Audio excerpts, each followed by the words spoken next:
Yung mga pre, so paano ba magbayad sa ating Please Move app?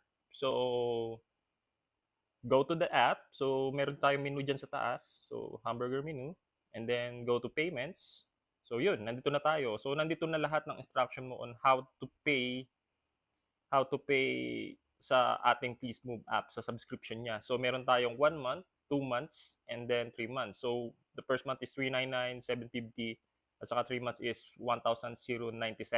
So, lahat yan pay via GCash. So, wala tayong ibang payment method kundi GCash. So, ano bang unang gagawin mo para makapagbayad? So, halimbawa magbabayad ka ng for 1 month, okay. So, by the way, mas nakakatipid tayo 'pag 2 months at saka 3 months. Tignan niyo yung discount niya, okey. So, yun. So, tingnan mo yung expired date ko. So, akin 'to. So, as an admin meron din akong sariling account. So, 2028 pa. So, matagal pa rin ako nag-set niyan. Ako kasi may-ari nitong app na 'to. So, let's pick the 1 month, okay. Yan. So, may instruction dito. First, you need to pay through GCash. So, may nakalagay naman dito paulit-ulit. Ang amount niya is 399. Yung exact amount lang, okay. Hindi sobra, hindi kulang. So, kasi i-read siya ng system, yung resibo mo ng GCash is necessary dito. So, yun ang way para ma-approvean yung account mo as mag-active uli. So, halimbawa, expired na yung account mo or magbabayad ka lang upfront for the next month, yun lang ang way para ma-activate yung account mo. So, yun. Upload natin. Try natin. So yun, as you can see, ito yung, yan, nakalagay na.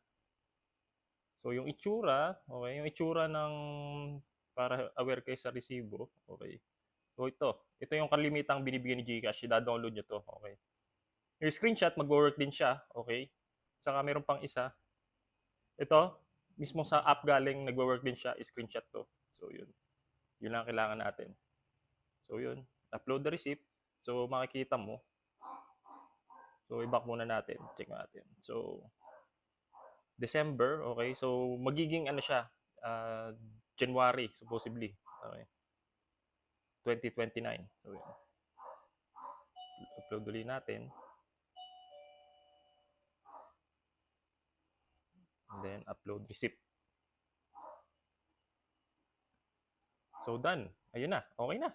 Ganun lang kabilis. Activated ka na. Magkakaroon siya ng error pagka maling resibo yung nilagay mo, hindi tama yung price. Okay. So, meron kaming technology para ma-detect yung resibo mo kung legit o hindi. So, yun. So, back tayo dito. So, as you can see, January 17, 2029. So, yun lang. Napakadali magbayad. Bye-bye!